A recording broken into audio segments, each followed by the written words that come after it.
ঢাকার প্রাণকেন্দ্রে বুড়িগঙ্গা নদীর তীরে দাঁড়িয়ে আছে এক অনন্য প্রাসাদ, যা সময়ের পরিক্রমায় রূপ নিয়েছে ইতিহাস আর স্থাপত্যের এক জীবন্ত নিদর্শনে।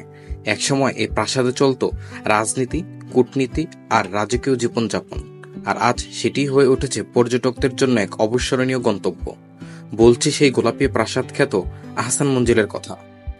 এই ভিডিওতে আমি আপনাদের দেখাবো প্রাসাদের প্রতিটি কোণ, জানাবো কোথায় কি রয়েছে, কিভাবে আসবেন, টিকিটের মূল্য ও সময়সূচি, আর থাকছে এর গৌরবময় ইতিহাসের গল্প, যা আপনাকে নিয়ে যাবে এই প্রাসাদের দেয়ালের আড়ালে লুকিয়ে থাকা এক অতীতে।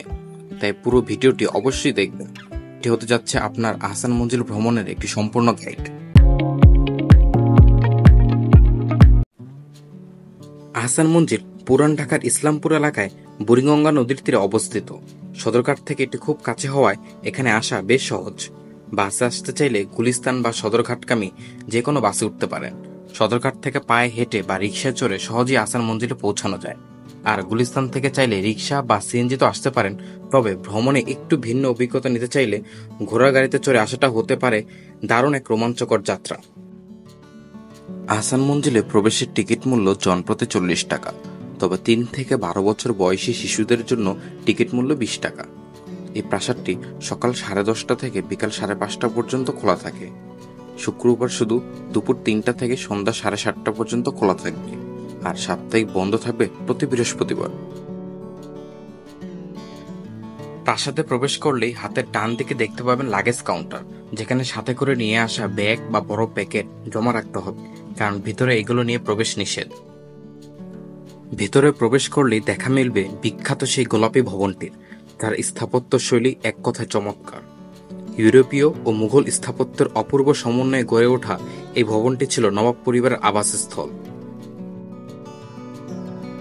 প্রাসাদের সামনের দিকে রয়েছে একটি বিশাল সিঁড়ি, যা একসময় ব্যবহার হতো নবাব পরিবার ও তাদের মেহমানদের জন্য।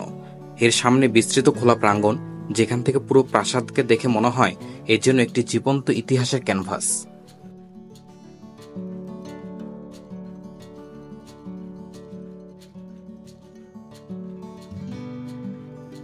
চলুন এবার প্রবেশ করি প্রাসাদের ভিতরে, আর ডুবে যাই এর ইতিহাসের গভীরতায়। আজ আমরা ঘুরে দেখব প্রাসাদের প্রতিটি কোণ, জানবো কোথায় কি রয়েছে, আর শুনবো এর ইতিহাস ও রহস্যময় গল্পগুলো। তাই পুরো ভিডিওটি দেখবেন মনোযোগ দিয়ে, কারণ সামনে অপেক্ষা করছে বিস্ময়ে ভরা এক ঐতিহাসিক ভ্রমণের।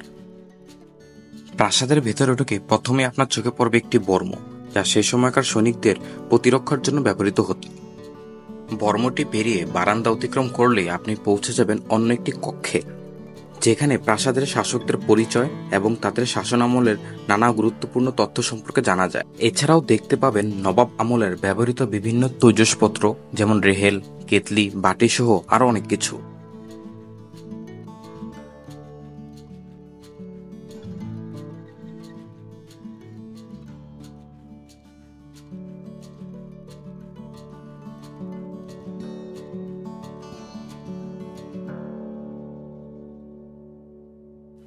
পরবর্তী কক্ষে আপনি ঢুকে পড়বেন প্রাসাদের সবচেয়ে গুরুত্বপূর্ণ অংশে।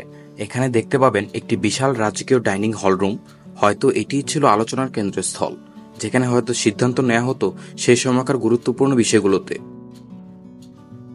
ঘর জুড়ে লম্বা টেবিল, তার চারপাশে সাজানো চেয়ার, প্লেট, কাঁটা চামচ, সবকিছুই যেন সে সময়কার রাজকীয় আতিথেয়তার কথা বলে।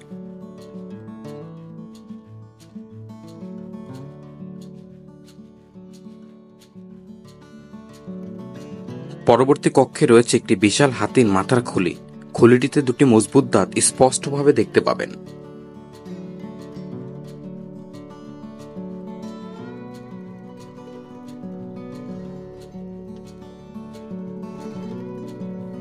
সামনে এগুলোই দেখতে পাবেন একটি রাজকীয় সিঁড়ি। সিঁড়িটির প্রতিটি ধাপ যেন রাজকীয় সৌন্দর্যের প্রতিচ্ছবি, এবং এটি প্রাসাদের অন্যতম আকর্ষণীয় অংশ।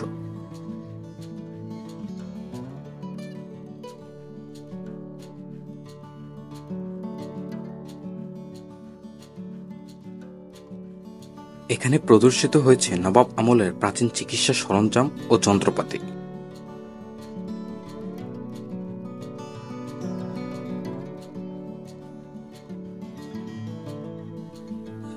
এই অংশ পেরিয়ে আমরা পৌঁছে যাব অত্যন্ত গুরুত্বপূর্ণ ও ঐতিহাসিক কক্ষে, যেটি মুসলিম লীগ কক্ষ নামেই পরিচিত। একসময় এটিই ছিল নবাবদের দরবার হল। এই হলের সঙ্গে বাংলা এবং ভারতবর্ষের ইতিহাস গভীরভাবে জড়িয়ে আছে।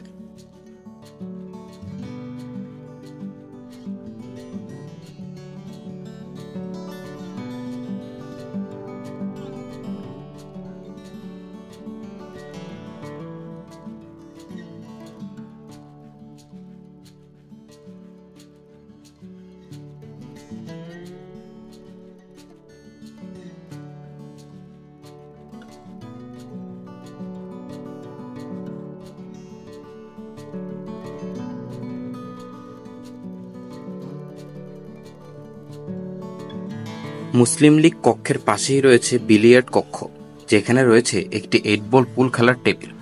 এটি প্রমাণ করে নবাব পরিবার কেবল রাজনীতি নয়, বিনোদনের প্রতিও সমান আগ্রহী ছিল। এর পরের কক্ষেই দেখতে পাবেন লোহার সিন্দুক।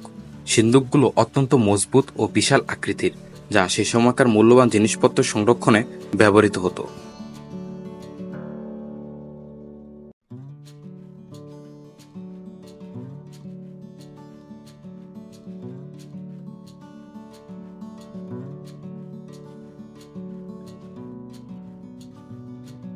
পরবর্তী কক্ষে প্রদর্শিত রয়েছে নবাব পরিবারের বংশতালিকা এবং কিছু গুরুত্বপূর্ণ দলিল।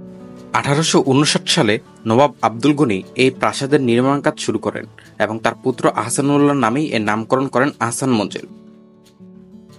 দেখতে দেখতে আমরা চলে এসেছি আহসান মঞ্জিলের দ্বিতীয় তলায়, যা ইতিহাসের আরেকটি সমৃদ্ধ অধ্যায়ের দরজা খুলে দেয়।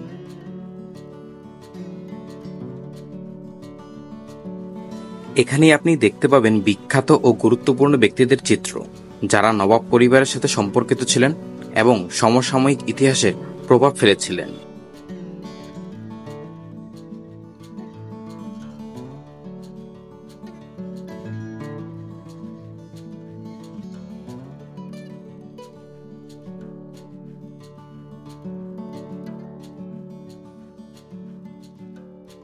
এখান থেকে সামনে এগুলি দেখতে পাবেন সে সময়কার ব্যবহৃত কাঠের তৈরি বিভিন্ন ধরনের আসবাবপত্র।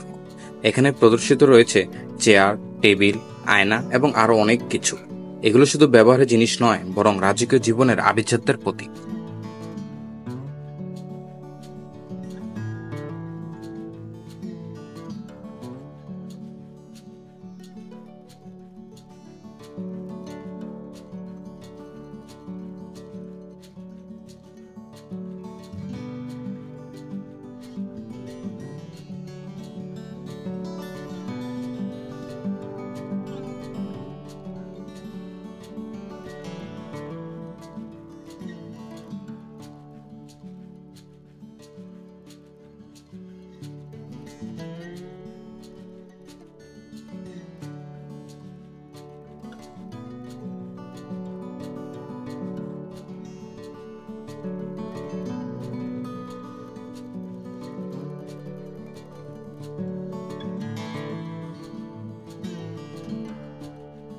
দ্বিতীয় তলার সিঁড়ি বরাবর একটি বিশাল কক্ষ দেখতে পাবেন। এর শোভা ও জাঁকজমক দেখে মনে হচ্ছে এটি তখনকার সময়ের বিনোদন কক্ষ।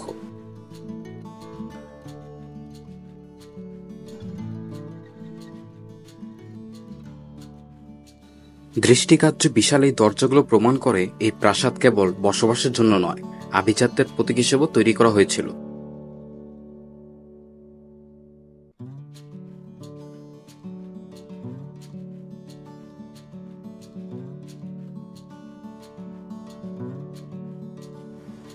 এর ঠিক পাশেই রয়েছে আরেকটি ভবন, যেটিকে অফিস ও অন্দরমহল গ্যালারি বলা হয়।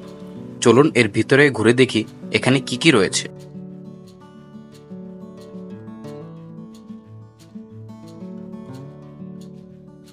এখানে আপনি দেখতে পাবেন বিখ্যাত মনীষীদের ছবি ও তাদের ব্যবহৃত জিনিসপত্র। তবে সবচেয়ে আকর্ষণীয় বিষয় হলো কিছু ডায়োরামা, যা সে সময়কার জীবনধারার প্রতিচ্ছবি হিসেবে তুলে ধরে।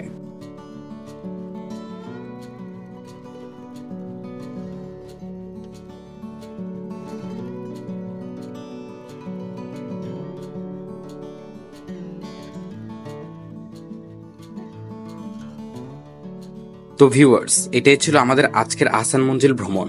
আশা করি এই ঐতিহাসিক যাত্রা আপনাদের ভালো লেগেছে। ভিডিওটি ভালো লাগলে অবশ্যই লাইক দিন, প্রিয়জনদের সঙ্গে শেয়ার করুন। এমন আরও ভ্রমণ ভিডিও পেতে আমাদের চ্যানেলটি সাবস্ক্রাইব করুন। দেখা হবে পরবর্তী ভিডিওতে। ততক্ষণ পর্যন্ত সবাই ভালো থাকুন, সুস্থ থাকুন। ধন্যবাদ।